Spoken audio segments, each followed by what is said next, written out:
ವೀಕ್ಷಕರೇ, ವಕ್ಫ್ ತಿದ್ದುಪಡಿ ಮಸೂದೆ ಇಂದು ಲೋಕಸಭೆಯಲ್ಲಿ ಮಂಡನೆಯಾಗಿದೆ. ಇದರೊಂದಿಗೆ ಅದರ ಬೇಕು ಬೇಡಗಳು, ಲಾಭ ನಷ್ಟಗಳು, ಅನುಕೂಲ ಅನಾನುಕೂಲಗಳು ಅಲ್ಲಿ ಚರ್ಚೆಗೆ ಬರ್ತವೆ. ಆಡಳಿತಗಾರರ ಬಳಿ ಇರುವ ಸದಸ್ಯ ಬಲದ ಆಧಾರದ ಮೇಲೆ ಅದರಲ್ಲಿಯ ಕೆಲವು ಬದಲಾವಣೆಗಳು ಅಥವಾ ಇದು ಬೇಕು ಅಥವಾ ಬೇಡ ಅಂತ ನಿರ್ಧಾರ ಆಗ್ತದೆ. ಮುಸ್ಲಿಮರು ಆಕ್ಷೇಪಿಸಿರುವ ಕೆಲವಷ್ಟು ಅಂಶಗಳನ್ನು ಅಲ್ಲಿ ಬದಲಾಗುವ ಸಾಧ್ಯತೆ ಕೂಡ ಇದೆ. ಆದರೆ ಇಲ್ಲಿ ನಾನು ಚರ್ಚಿಸಬೇಕಾದ ವಿಷಯ ಅದಲ್ಲ. ವಕ್ಫ್ ತಿದ್ದುಪಡಿ ಕಾಯ್ದೆ ಜಾರಿ ಮಾಡಲು ಕೇರಳದ ಕ್ರಿಸ್ತ ಸಮುದಾಯ ಕೇಂದ್ರ ಸರ್ಕಾರದ ಮೇಲೆ ಒತ್ತಡ ಹೇರ್ತಾ ಇದೆಯಲ್ಲ, ಆ ವಿಷಯದ ಬಗ್ಗೆ ಚರ್ಚೆ ಮಾಡಲಿಕ್ಕೆ ಬಯಸ್ತೇನೆ. ಅಂದರೆ ಲೋಕಸಭೆಯಲ್ಲಿ ಟೋಟಲ್ 8 ಗಂಟೆಯ ಚರ್ಚೆಗೆ ಅವಕಾಶ ಇದೆ. ಅಲ್ಲಿ 8 ಗಂಟೆಯ ಸಮಯದಲ್ಲಿ ಈ ಹಿಂದೆ ಕಾಂಗ್ರೆಸ್ನವರು ಮುಸ್ಲಿಮರಿಗೆ ಏನೆಲ್ಲ ಮಾಡಲಿಲ್ಲ, ಹೇಗೆಲ್ಲ ಅನ್ಯಾಯ ಮಾಡಿದ್ದಾರೆ ಅಂತ ಹೇಳಲಿಕ್ಕಾಗಿ ಆ 8 ಗಂಟೆಯನ್ನು, ಅದರಲ್ಲಿ ಹೆಚ್ಚು ಸಮಯವನ್ನು ಆಡಳಿತಗಾರ BJP ಮತ್ತು NDA ಮೈತ್ರಿಕೂಟದವರು ಬಳಸಿಕೊಳ್ಳುವ ಸಾಧ್ಯತೆ ಇದೆ. ಅಂದರೆ ವಕ್ಫ್ನ ಮೂಲ ವಿಷಯದ ಬಗ್ಗೆ ಚರ್ಚೆ ಬಹಳ ಕಡಿಮೆ ಆಗ್ತದೆ, ಅದು ನಮಗೆ ಗೊತ್ತಿರುವ ವಿಷಯ. ಬಟ್ ಇಲ್ಲಿ ನಾನು ಹೇಳ್ತಾ ಇರೋದು ಕೇರಳದ ಕ್ಯಾಥೋಲಿಕ್ ಬಿಷಪ್ ಅವರ ಸಂಘಟನೆ ಅಂದರೆ ವಕ್ಫ್ ತಿದ್ದುಪಡಿ ಕಾಯ್ದೆಯನ್ನು ಬೆಂಬಲಿಸಿ ಅಲ್ಲಿಯ ಸಂಸದರಿಗೆ ಪತ್ರ ಬರೆದಿದೆ, ನೀವು ಸಂಸತ್ನಲ್ಲಿ ಈ ಕಾಯ್ದೆಯನ್ನು ಬೆಂಬಲಿಸಿ ಅಂತ. ಇದು ಹೇಗೆ ಅಂದರೆ, ಅವನ ಮೇಲೆ ದಾಳಿಯಾಗುವಾಗ ಇದು ನನಗಲ್ಲವಲ್ಲ ಎಂಬ ನಿರ್ಲಕ್ಷ್ಯ ಧೋರಣೆ, ಅಲ್ಲಿ ದಾಳಿ ಮಾಡುವವರು ಇನ್ನೊಂದು ದಿನ ನನ್ನ ಮೇಲೇ ದಾಳಿಗೆ ಬರಬಹುದು ಎಂಬ ದೂರದೃಷ್ಟಿ ಇಲ್ಲದೇ ಇರುವುದು. ಬ್ರಿಟಿಷರು ಭಾರತವನ್ನು ಆವರಿಸಿದ್ದು ಇಂತಹದ್ದೇ ಧೋರಣೆಗಳ ಪರಿಣಾಮ. ಇಂದು BJPಯವರು ಮುಸ್ಲಿಮರನ್ನು ಗುರಿಯನ್ನಾಗಿಸಿದ್ದಾರೆ, ನಮಗಲ್ಲವಲ್ಲ ಎಂಬುದು ಆ ಕೇರಳದ ಕ್ರೈಸ್ತರ ನಿಲುವಾಗಿರಲೂಬಹುದು. ಒಂದು ವರ್ಗವನ್ನು ಬಡಿದಾದ ಬಳಿಕ ಅದೇ ಪ್ರಭಾವಿತರು ಕ್ರೈಸ್ತರತ್ತ ಬರುವುದಿಲ್ಲ ಎಂದುಕೊಳ್ತೀರಾ? ಈಗ ಶ್ರೀಲಂಕಾದಲ್ಲಿ ನಡೆಯುತ್ತಿರುವುದು ನಿಮಗೆ ಗೊತ್ತಿಲ್ವೇ? ಬೌದ್ಧ ಪ್ರಭಾವಿತ ಶ್ರೀಲಂಕಾದಲ್ಲಿ ಮುಸ್ಲಿಮರಿಗಿಂತ ಹೆಚ್ಚು ನಿಯಂತ್ರಣಕ್ಕೆ ಒಳಪಟ್ಟವರು ಕ್ರೈಸ್ತರು. ಅಲ್ಲಿ ಸ್ವಚ್ಛಂದವಾಗಿ ಚರ್ಚುಗಳನ್ನು ಸ್ಥಾಪಿಸುವಂತಿಲ್ಲ. ಕ್ರೈಸ್ತ ಸಂಘಟನೆಗಳವರು ಜಾಗ ಖರೀದಿಸಲು ಕೂಡ ಅಲ್ಲಿ ನಿಯಂತ್ರಣ ಇದೆ. ಕ್ರೈಸ್ತರು ಮಾಡುವ ಸೇವಾ ಕಾರ್ಯವನ್ನು ಮತಾಂತರದ ಹುನ್ನಾರ ಅಂತ ಅಲ್ಲಿಯ ಆಡಳಿತಗಾರರು ಪರಿಗಣಿಸ್ತಾರೆ. ಇಂತಹ ಪ್ರಕ್ರಿಯೆಗಳು ನಾವು ಭಾರತದಲ್ಲಿ ಆಗಾಗ ಕಾಣ್ತಾ ಇಲ್ವೇ?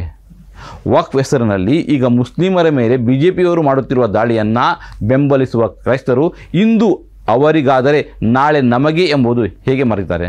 ಅಂದರೆ ನಾನು ಶ್ರೀಲಂಕಾವನ್ನು ಉದಾಹರಣೆಗೆ ಯಾಕೆ ಕೊಟ್ಟದ್ದು ಅಂದರೆ, ಇವತ್ತು ಅಲ್ಲಿ ಶ್ರೀಲಂಕಾದಲ್ಲಿ ಏನು ನಡೀತಾ ಇದೆಯೋ ಅದು ಮುಂದೆ, ಅಂದರೆ ಇಲ್ಲಿ ಮುಸ್ಲಿಮರು ಒಂದು ಹಂತದಲ್ಲಿ ದಮನಕ್ಕೊಳಗಾದರು ಅಂತ ಗೊತ್ತಾದರೆ ಅವರ ಮುಂದಿನ ಗುರಿ, ಮುಂದಿನ ಹೆಜ್ಜೆ ಕ್ರೈಸ್ತರು ಎನ್ನುವುದನ್ನು ನಿಮಗೆ ಮನವರಿಕೆ ಮಾಡಲಿಕ್ಕೆ. ಅದು ಹೇಗೆ ಅನ್ನೋದು ಕೂಡ ನಮಗೆ ಶ್ರೀಲಂಕಾ ಉದಾಹರಣೆಯಲ್ಲಿದೆ. ಕೇರಳದ ಮನಂಬಂಬಂ ಎಂಬ ಪ್ರದೇಶದಲ್ಲಿ ಕ್ರೈಸ್ತರ ಸ್ವಾಧೀನದಲ್ಲಿರುವ ಭೂಮಿ ವಕ್ಫ್ ಆಸ್ತಿ ಎಂಬ ವ್ಯಾಜ್ಯ ನಡೀತಾ ಇದೆ. ಸೀಮಿತ ಪ್ರದೇಶದ ವ್ಯಾಜ್ಯಕ್ಕಾಗಿ ಇಡೀ ದೇಶದ ಮುಸ್ಲಿಮರು ಸಂಕಷ್ಟಕ್ಕೆ ಸಿಲುಕುವುದು ಸರಿಯಾದ ಕ್ರಮವೆಂದು ಕೇರಳದ ಕ್ರೈಸ್ತರು ಭಾವಿಸ್ತಾ ಇದ್ದಾರೆ.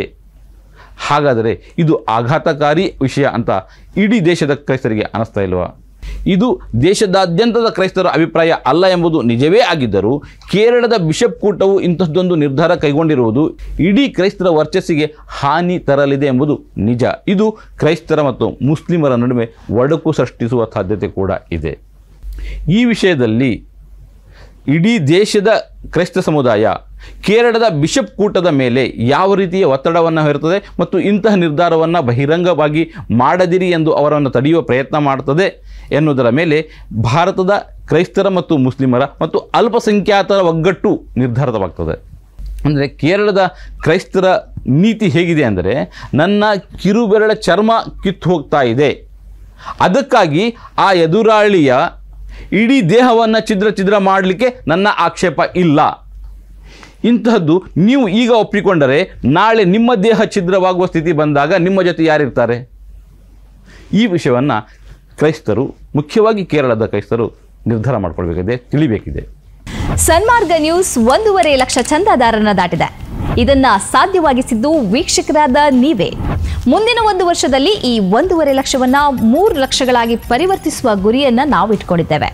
ನಿಮ್ಮ ಬೆಂಬಲ ಇಲ್ಲದೆ ಇದು ಸಾಧ್ಯವೇ ಇಲ್ಲ. ನೀವು ಮಾಡಬೇಕಾಗಿರುವುದು ಏನಂದ್ರೆ, ಸನ್ಮಾರ್ಗ ನ್ಯೂಸ್ ಚಾನೆಲ್ನ ಕಾರ್ಯಕ್ರಮವನ್ನ ನಿಮ್ಮ ಗೆಳೆಯರಿಗೆ, ಸಂಬಂಧಿಕರಿಗೆ ಕಳಿಸಿಕೊಡಬೇಕು. ಅವರಲ್ಲೂ ಸಬ್ಸ್ಕ್ರೈಬ್ ಮಾಡುವಂತೆ ಹೇಳಬೇಕು. ನಿಮ್ಮ ಮನೆಯವರಲ್ಲೂ ಹೇಳಬೇಕು. ಸುದ್ದಿಗಳ ಸಂತೆಯಿಂದ ಸತ್ಯದ ಸುದ್ದಿಯನ್ನ ಹೆಕ್ಕಿಕೊಡುವ ನಮ್ಮ ಪ್ರಯತ್ನ ಮುಂದುವರಿಯಬೇಕಾದ್ರೆ ನೀವು ಇಷ್ಟನ್ನಾದರೂ ಮಾಡಲೇಬೇಕು. ಜೊತೆಗೆ ಪಕ್ಕದಲ್ಲಿರುವ QR ಕೋಡ್ ಅನ್ನು ಬಳಸಿ ನಮಗೆ ಆರ್ಥಿಕವಾಗಿ ಶಕ್ತಿ ತುಂಬಬೇಕು. ಸುಳ್ಳಿನ ಎದುರು ನಮ್ಮ ಧ್ವನಿ ತಗ್ಗದೇ ಇರಬೇಕಾದ್ರೆ ನಾವು ಆರ್ಥಿಕವಾಗಿ ಪರಾವಲಂಬಿಗಳಾಗಿರಬಾರದು. ನೀವು ಶಕ್ತಿಯನ್ನು ಕೊಡಿ, ನಾವು ಸತ್ಯವನ್ನ ಕೊಡ್ತೇವೆ. Thank you.